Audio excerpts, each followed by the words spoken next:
Today, I'm going to tell you a little bit about the story of Dr. Maung Maung. Now, Maung Maung is, of course, a common name in Myanmar, and perhaps younger listeners won't know anything at all about this Dr. Maung Maung, as I didn't either until I started doing some research.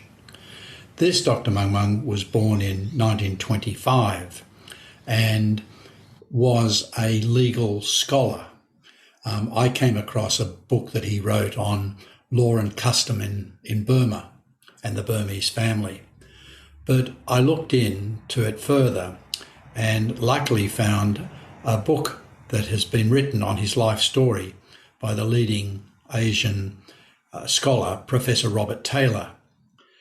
Professor Robert Taylor came across Dr. Maung Maung, I think, in the 80s, and has written his biography, which he calls Dr. Maung Maung, Gentleman, Scholar, Patriot. Now, I think when you listen to this podcast, you'll find that we are dealing with the life of a quite extraordinary man.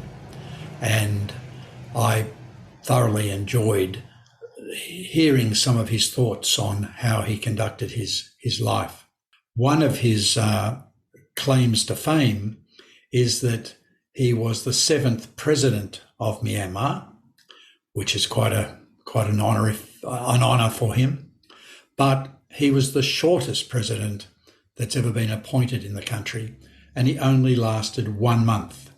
He was appointed on the 18th of August in 1988, but 1 month later, a military coup occurred and he was removed on the 19th of September 1988.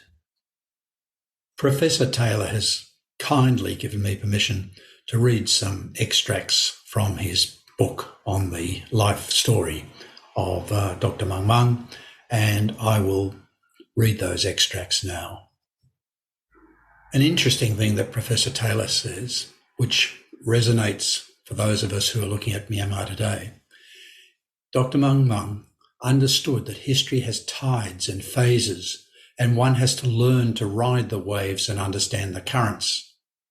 As he wrote towards the end of his life, change comes in cycles, patterns and rhythms, sometimes seemingly regular and obeying some law of nature, sometimes seemingly erratic, unshackled by any law, entirely wild and free.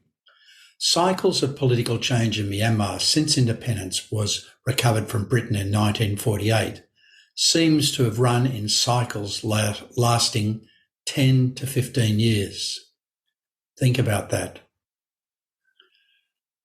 Recognising that historical tides cannot always be harnessed or mastered, he believed that a certain degree of historical inevitability shapes all our lives.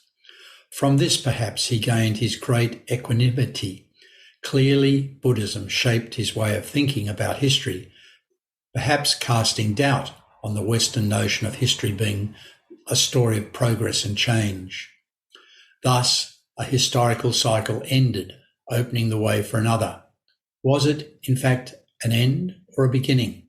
Or was it only the endless round of samsara, the ceaseless revolving wheel of life, where ends and beginnings are so intimately, inseparably merged and mingled that there seems to be no ends and no beginnings, but only the changeless, relentless samsara? But let's go back to the beginning. He is born in Mandalay on the 31st of January 1925, 40 years after the deposition of Myanmar's last king in 1885. He was the third child in a family of 6 girls and 1 boy.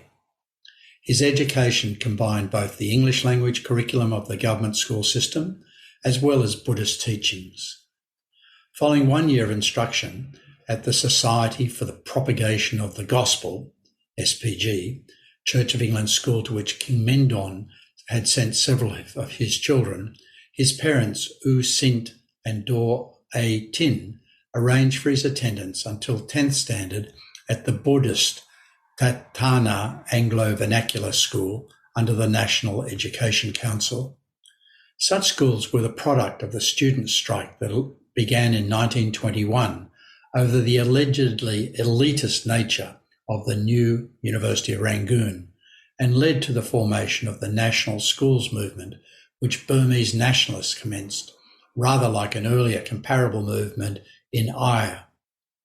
U Thant, a successful middle-ranking lawyer, as a stalwart member of his community, was one of the governors of the school that both the young Maung Maung and three of his sisters attended. At the tender age of 14 and a half, more than a year earlier than his schoolmates, the precocious Maung Maung completed high school and applied for admission to study science at the new Mandalay Intermediate College. The two-year program there prepared students to proceed to an accelerated degree at Rangoon University in either arts or sciences.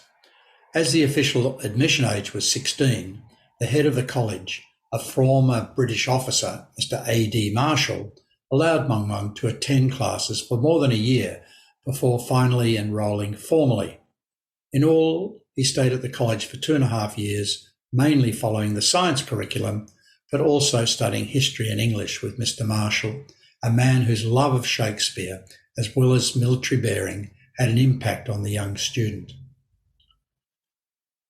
Maung Maung left Mandalay Intermediate College at the outbreak of the Second World War, when the British retreated to India, but eventually passed the intermediate examination in science in 1943 with distinctions in English, mathematics and physics.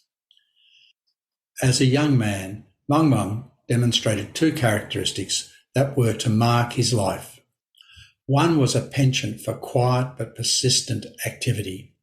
He joined the Boy Scouts and rose to the top ranks, a Rover Scout and then a King Scout. Moreover, his love of camping and other activities led him to form another scouting group for younger boys. The second was an interest in the military. Though a Myanmar nationalist, Maung Maung was disappointed that Mandalay Intermediate College did not have a university training corps, as Rangoon University had. Thus, when the war loomed, he, along with 6 or so of his college mates, joined the British Army Auxiliary Corps.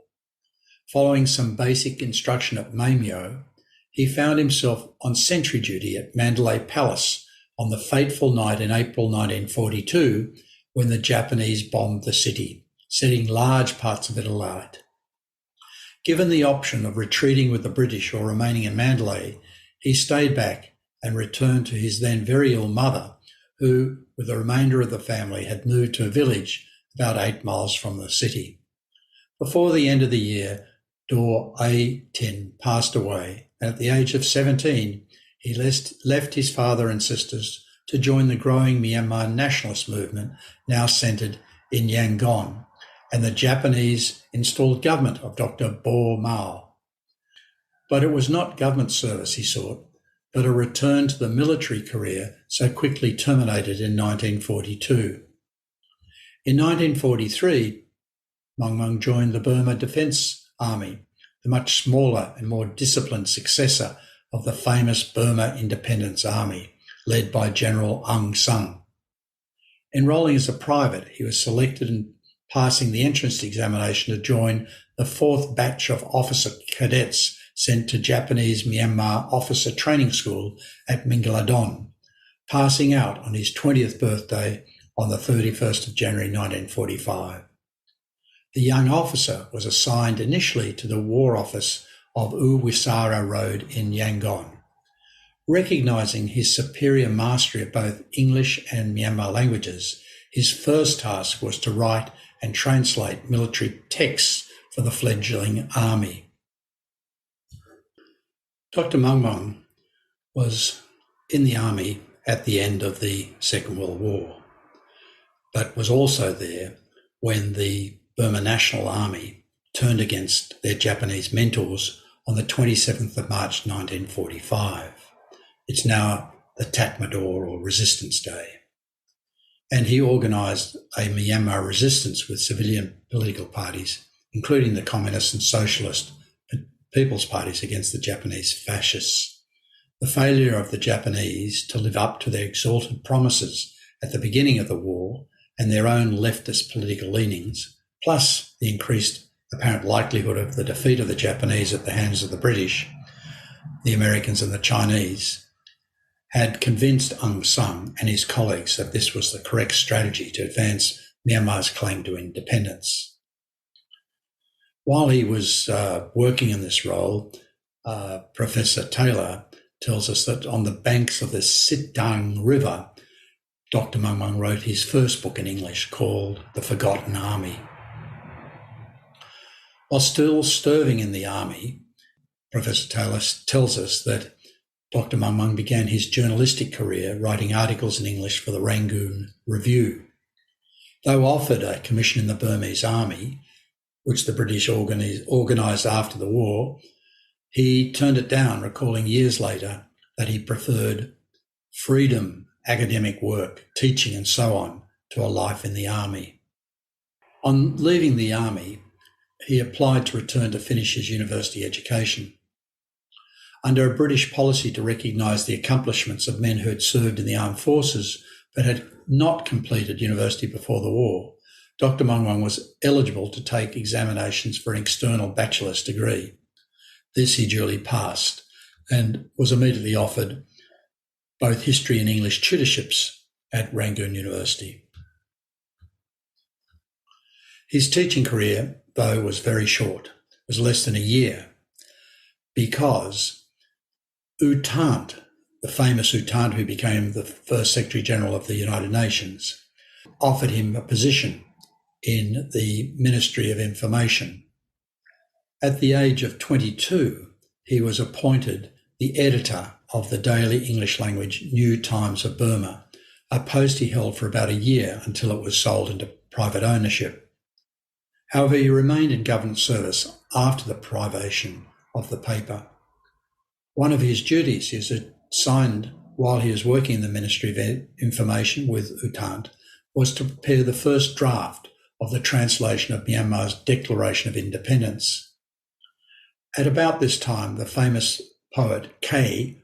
U Kin Zaw, the director of the broadcasting at Myanmar, U Thant, invited Maung Maung to deliver short talks in English on the radio.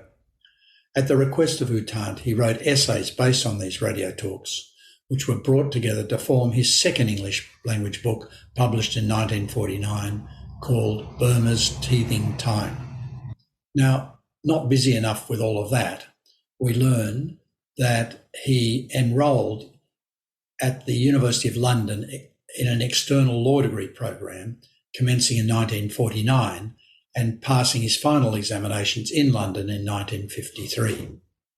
Maung Maung, around this time, had married Daw Kin Myint, and their first child was born in 1951. From 1950 to 1952, he was in London following the receipt of a state scholarship. We learn, so with the help of U Kang, then the ever-resourceful education officer of the Myanmar Embassy on Charles Street, he put together his own training program in journalism and broadcasting, which included a 6-month British Broadcasting Corporation training program and attachments to the Foreign Office, Information Department and the Central Office of Information. These study programs and delights of London were insufficient to quench Maung Maung's intellectual curiosity. So he also enrolled for legal studies at Lincoln's Inn at his own expense, as well as the LLM course at the London School of Economics. In addition, he gained a 3-month scholarship for the study of international law at the Academy of International Law at The Hague. There he met Professor J.H.W. Verzil, the man with whom he was later to be examined for his doctorate of law at Utrecht University. As an aside, he actually got 2 doctorates. He got another one from Yale University later in his life. He was called to the bar at Lincoln's Inn, as well as starting that doctorate. On return to Yangon, Maung Maung took a job as a law officer in the Attorney General's Department from 1953 to 1955, but he was not lost to journalism. Indeed, not only did he write for various newspapers, but became a founder of Myanmar's once best-known and most influential English-language monthly, The Guardian magazine. The Guardian began to publish in 1955, also as a daily English-language newspaper, as a rival to Ed Law Yone's The Nation, as well as the Rangoon Times. This made possible, amongst other things, by the fact that Dr. Maung Maung had left government employment and established his own law office at 55 Bar Street, now Pansadan, in 1955, now allowing time to double up as a sometime editor of the daily newspaper. Dr. Maung Maung's knowledge of world affairs and flair for journalism led him earlier to be identified by the Ford Foundation to organise seminars for the Society for the Propagation of Democracy in Yangon, Singapore, Kuala Lumpur, Saigon and Phnom Penh. U Thant funded the organisation in 1950. This was the first of several efforts by the Ford Foundation to involve Dr. Maung Maung in American-sponsored Cold War activities. During the 1950s, Professor Taylor tells us, Dr. Maung Maung could sometimes be seen on the cocktail circuit, quietly observing others while leaning against a wall with a glass of scotch in his hand. Dr. Maung Maung was obviously immensely busy in the 1950s. Not only had he been a full-time employee of the Attorney General's Department, an independent barrister, and a frequent contributor to The Guardian, but he also travelled extensively abroad. In 1954, he visited Phnom Penh and Saigon, returning home via Kuala Lumpur and Singapore. In 1956, he returned to Europe, where he defended his dissertation at the University of Utrecht, thus gaining his second doctorate. In the same year, he also attended a seminar in West Berlin. He made his first visit to Australia at about the same time. There he participated in a seminar on the constitutionalism in Asia. As if this were not enough to keep a man busy, in the same year he began to lecture at the law faculty of Rangoon University. He also bested the redoubtable Dr. Ba Moore in a public debate on Yangon's City Hall on the 13th of October on the subject that this House deplores the present neglect of teaching of English in Burma. In 1958, there was a crisis for UNU's government, and this led to the military intervening and taking a direct role. There was a caretaker government led by the Commander of the Defence Services, General Ne Win. Now, I might just add here that Professor Taylor has written a biography of Ne Win's life and has also given me permission to read some of that book too. And I think a lot of us know of Ne Win in general, but don't have details of his life. So hopefully some of you will find that interesting when I do those podcasts. General Ne Win asked Dr. Maung Maung to accept the number 2 position in the Attorney General's Department under the Minister.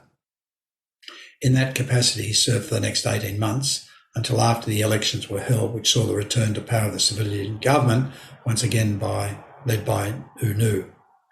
But during those 18 months, he travelled abroad and participated in the United Nations General Assembly as part of the Myanmar delegation. So he left the Attorney General's office, prepared to move his family to the United States because he had accepted a visiting lectureship in political science and Southeast Asian studies at Yale University. This position, a joint posting in the Yale Law Faculty and the Graduate School, was funded by the Ford Foundation. By now, he and Daw Kin Myint had 6 children, 3 sons and 3 daughters, from infants to the age of 11. A 7th was conceived in America but born in Myanmar on the 1st of October 1962. The 2 years spent at Yale were remarkably productive in other ways as well, and one can date 3 of Dr. Maung Maung's most significant scholarly contributions from that time. In that period, he travelled to the United States and frequently visited his former boss, U Thant, who was then Myanmar's permanent representative at the United Nations in New York. While at Yale, he earned his second doctorate.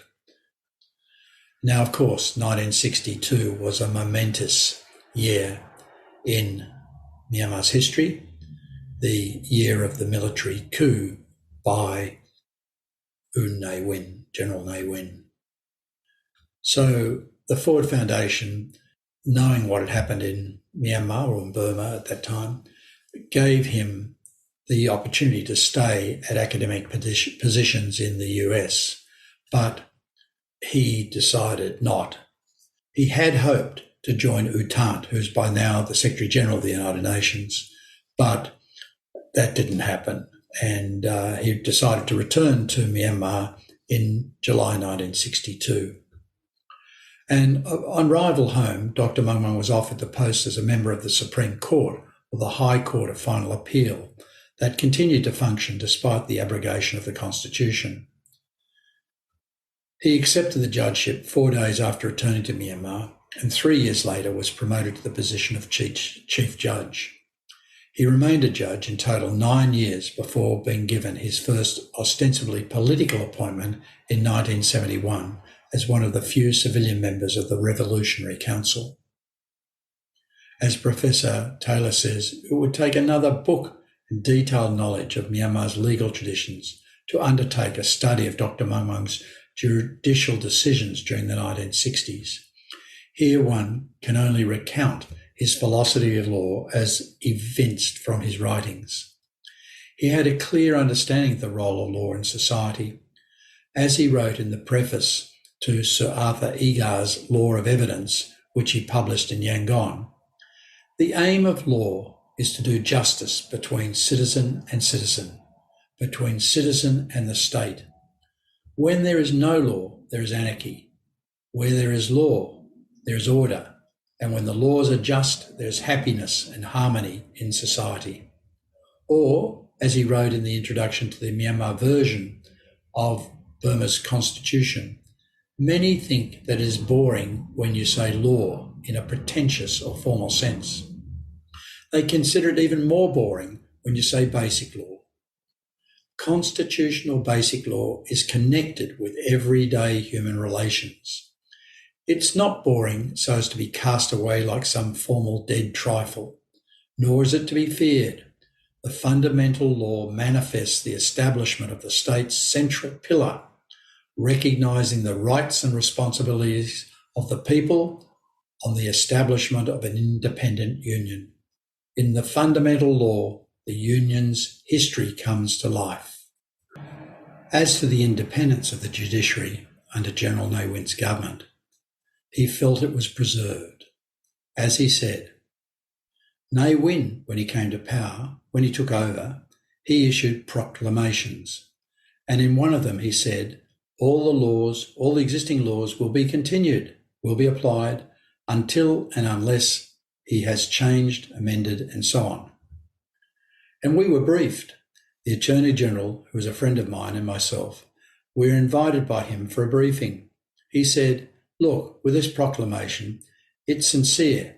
You go by that. Don't be bullied by my fellows, by the Judicial Minister or other Home Minister or others. At least one of his decisions while he was on the Chief Court is indicative of his approach to his judicial responsibilities, as well as gender equality. For many years, well-to-do Myanmar men had been able to take second or junior wives. Second wives were given no legal status, however. In one of his far-reaching and frequently mentioned decisions, Dr. Maung Maung overturned the prevailing custom and declared that in inheritance junior wives had equal status with the senior wife. Professor Taylor found an interesting speech by Dr. Maung Maung about the abrogation of the Constitution, which meant so much to Dr. Maung Maung. He says, so we went back in July 1962, hoping, of course, that things would work out well and the nation building would proceed, not go backward. The first few years of the Revolutionary Council were fairly promising. Leftism, socialism, those were nothing new, really. It was not a dogmatic type of socialism, not communism, not Marxism. But things were overdone because the executors, the implementers, were the army. They always tend to overdo things. All armies, I think, they seem to use more energy, force than necessary. So when they go left all the way. When they nationalise shops and industries, they nationalise small shops, big shops, small industries, big industries and so on, and found they couldn't manage. They couldn't manage. That was the problem.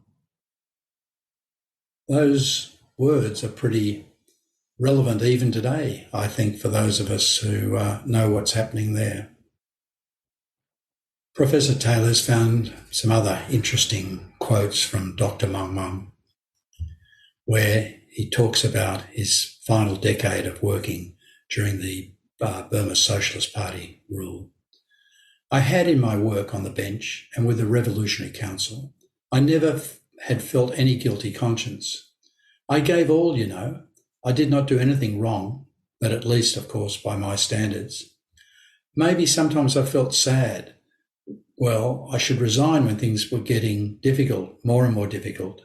The better trained, the more intellectual people were slowly dropping out one by one.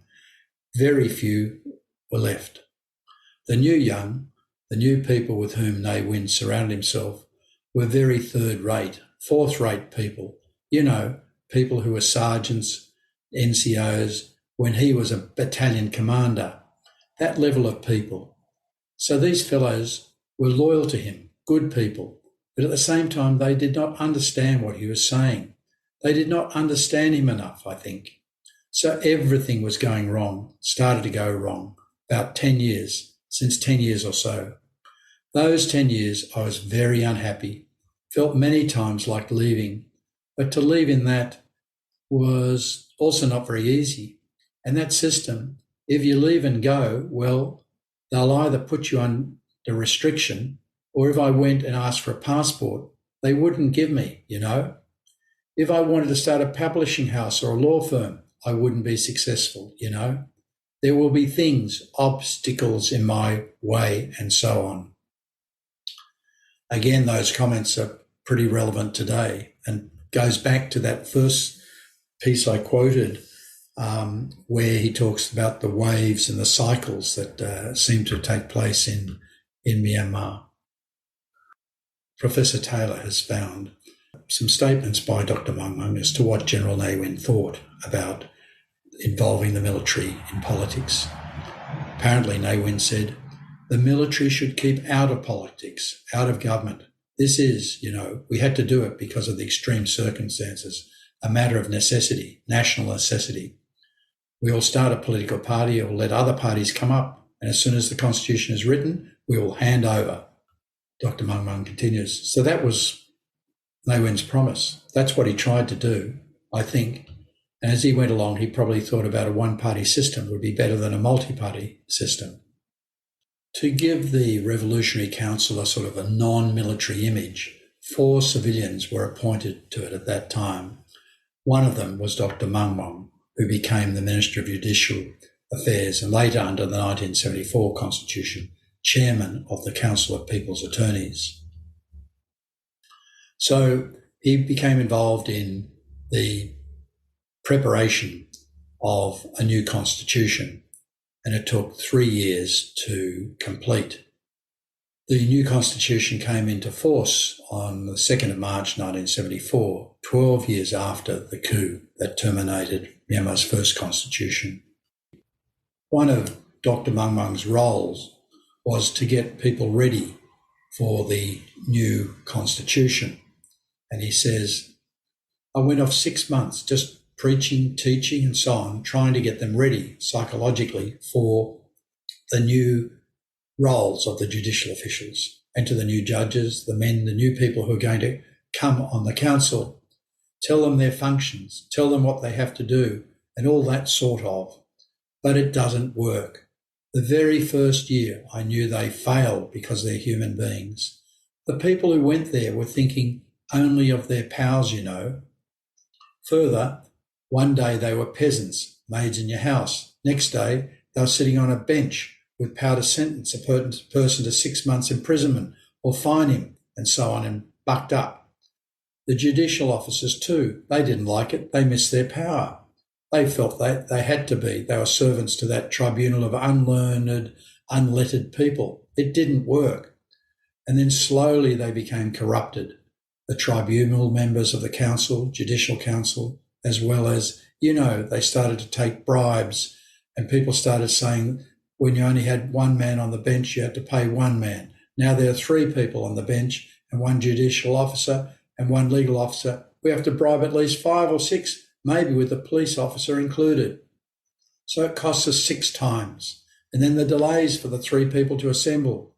They don't meet. They're not punctual. They have their own jobs. They're part-time people, so they don't care enough.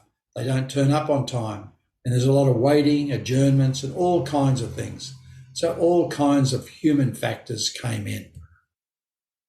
The Burma Socialist Program Party was the one-party socialist experiment of Myanmar that ended in the coup in 1988. But it was the central institution to which one had to belong to be seen as influential. Professor Taylor says, all members were assigned party numbers on joining. The lower your number, the earlier you'd been included in the inner circles of the party. General Ne Win's number was, for example, 1,000,001, hence earning him the nickname Number 1. Indicative of Dr. Maung Maung's trusted role in the new order, his party membership was 1,060,000. Having been a member of the party's Central Committee for many years, in 1983, he was elevated to the inner sanctum of the BSPP Executive Committee.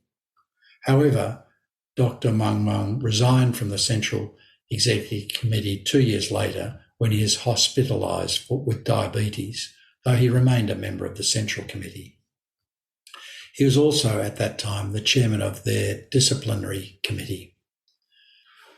3 years later, in early 1988, however, in the midst of the social and political turmoil that ended the rule of the BSPP, Dr. Maung Maung returned to the party's Central Executive Committee.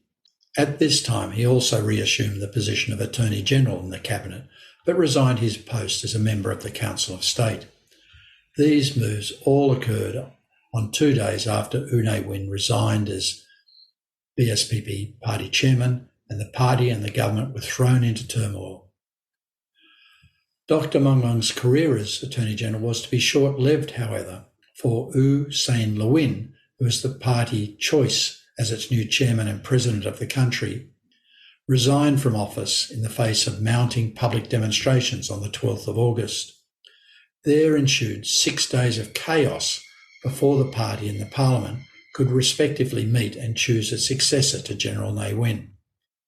The party Central Executive Committee then chose Dr. Maung Maung as its new chairman, and on the 18th of August 1988, he was elected President of the Republic of Myanmar, a position he was to occupy, as I said at the very beginning, for 1 month until he was removed from office on the 19th of September 1988 by a military coup. After retirement from public life, Dr. Maung Maung reverted to his books and library. He visited London and Singapore often, including a stay at the Institute of Southeast Asian Studies, which is the organisation to which Professor Taylor is involved, and also published Professor Taylor's book on Dr. Maung Maung. Dr. Maung Maung died of a heart attack in Yangon on the 2nd of July 1994 at the age of 69, while his body lay at his modest house on Addie Street opposite General Ne Win's more pre-proposing residence. The General came across to stand by his former colleague. Entering the room, he requested a state flag be brought to him. Placing the flag over the body of Dr. Maung Maung, U Ne Win is quoted by those present as saying that it was only fitting, as he was the last constitutional president of Myanmar. Clearly, Dr. Maung Maung was an exceptional man, and I think he happened to be in the right place at the right times for his career to advance as it did. But his career was not without controversy, as many people felt that he should have stepped away from Ne Win.